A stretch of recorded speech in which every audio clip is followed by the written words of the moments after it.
back and undermine our ability to provide even the most basic services. Next, we have Mark Morales from CNN. Hi, everyone. How you doing this morning? Hey, Mark. So I had a couple of questions. The first was about a report that happened over the weekend about folks that have left. Hey, Mark, you're coming in and out. Let me interrupt you, Mark. You're coming in and out a little bit. Can you get closer to the microphone and speak a little more steadily? Sure. Is this any better? Yeah, let's try. Cool. So the first was about inmates at Rikers Island that have left the jail system and have gone out, committed crimes, and are back in the jail system now. Can you speak a little bit about that, and what have you seen? And the second question I had was about testing. Go ahead, say it. You mentioned on Friday that you were going to be opening up new testing centers, and I just wanted to know, how did that work out? Who was tested? Do you have any data on that? Okay, thank you, Mark. On the second question, we'll get the data and start to put out that data as we confirm it. Some of the centers were opened Friday, some are opening today, and we gave the projections on what they'd be able to do each week, but I again said I want to see those numbers go up rapidly. So we'll get a report out later today on how Friday went and on how today is going and what the numbers look like. On the folks who've come out of Rikers, look, when this crisis began, the issue was how could we address the humanitarian crisis in our jails appropriately? Let out people who could be let out safely, deal with the fact that there were individuals with profound, major health problems who have been particularly vulnerable to this disease, but also always keep public safety in mind. And obviously, by getting people out of the jail system, it was going to allow a safer environment for everyone who was still in, including very much the folks who work there, and we depend on so much our officers.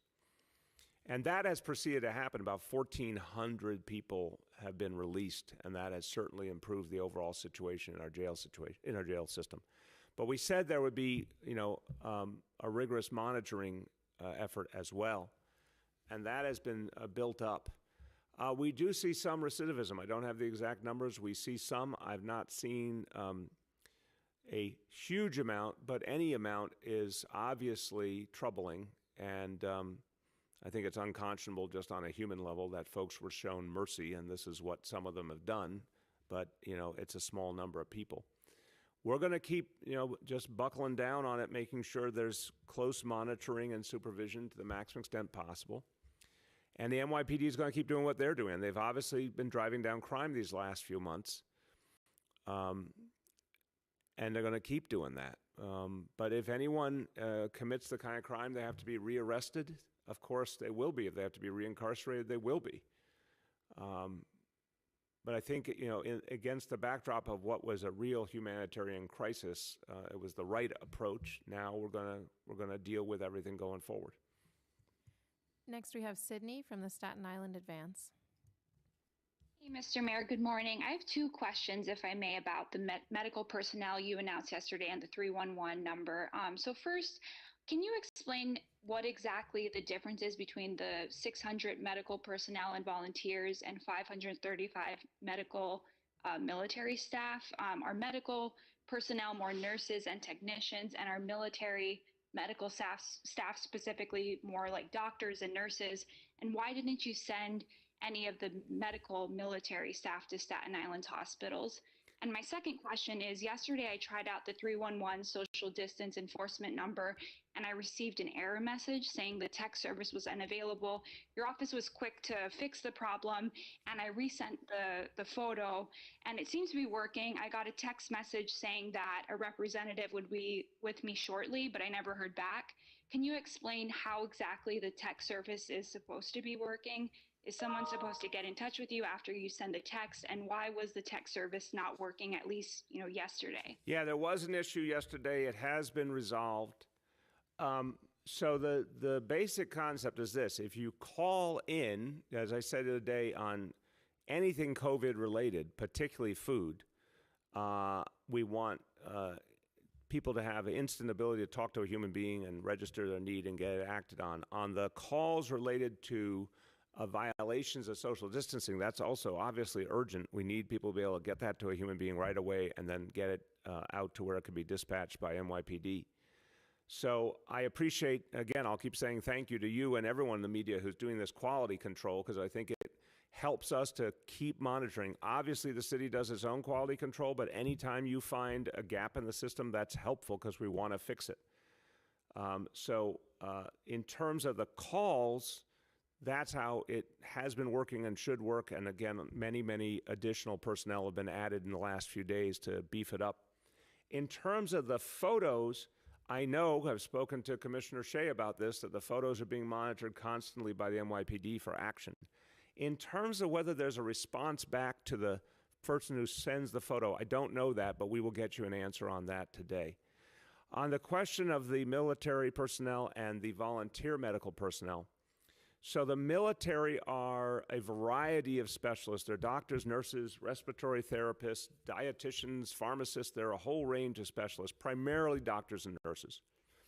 The original request was for our public hospitals that unquestionably were bearing the brunt. Elmhurst, Bellevue, Lincoln, so many others, and that's where they've gone, and they've been absolutely outstanding.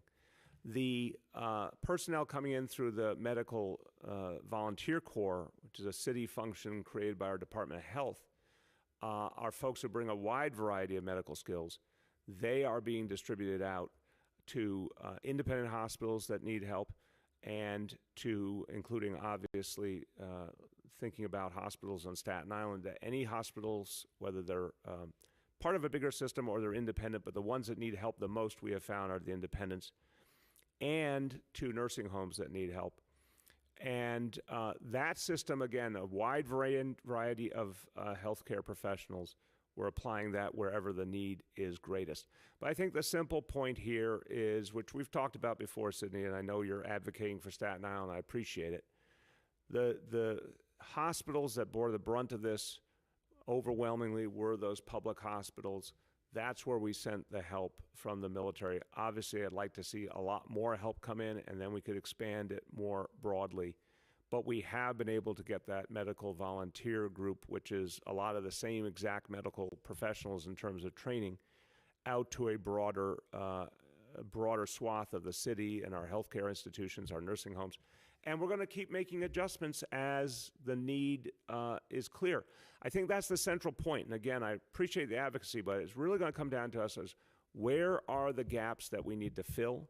And we will move people according to the gaps. Whenever we see a situation where, some place just doesn't have enough personnel and another place has more than they need, we're going to move them around accordingly to address that need. Next, we have Gloria from New York 1. Gloria? Can you hear me? Yep. Can you hear us? Thank you. Oh, yes, I got you. Go ahead.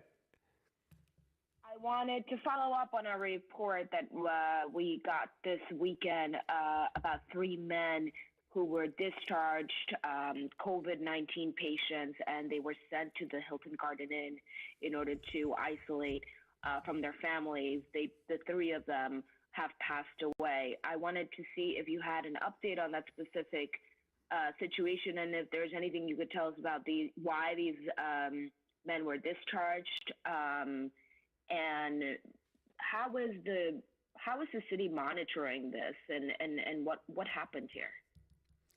So we are doing a review right now to understand what happened. My understanding very initially, and it's obviously tragic. I mean, as I understand it, Gloria, these are 3 people who were in hospitals for COVID-19, got care, recovered, and were released. And my understanding is one was from Montefiore in the Bronx, one was from Maimonides in Brooklyn, one was from Harlem Hospital.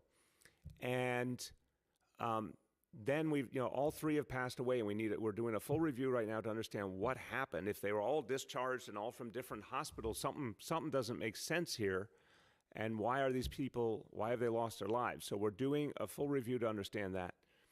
We're also going to, out of an abundance of caution, add additional medical personnel and other personnel to do more checking in with people, even if they've been discharged. Think if someone has been discharged from the hospital, it's an all clear, and the reason they're in a hotel is simply transitional, particularly if they happen to have a family situation that's not conducive to go back to or something like that. But we're going to add additional personnel to ensure that everyone is being very closely watched and supported. But I don't know, we don't know yet what happened here and why it happened, and when we do, we'll certainly let you know. Next, we have Bridget from WNYC. Thanks, Mr. Mayor. First, I just want to follow up. I have two questions, but I want to follow up on Gloria's. Just to clarify, the hotel where those three individuals were staying, was an isolation hotel. So I'm curious if the city is planning to increase any screening for the other guests who are still there beyond just a wellness check. And then my second question relates to the governor's announcement over the weekend about statewide antibody testing. I'm wondering what your thoughts are on the plan and how the city fits into it. Yes, on the first point, yes. I tried to say, I'll say it better, that we check on people more deeply in that hotel. We want to know exactly what's going on and what happened. And again, don't know if there's a connection between the three deaths or not. We just don't know enough yet to give you a definitive answer. But we'll be beefing up the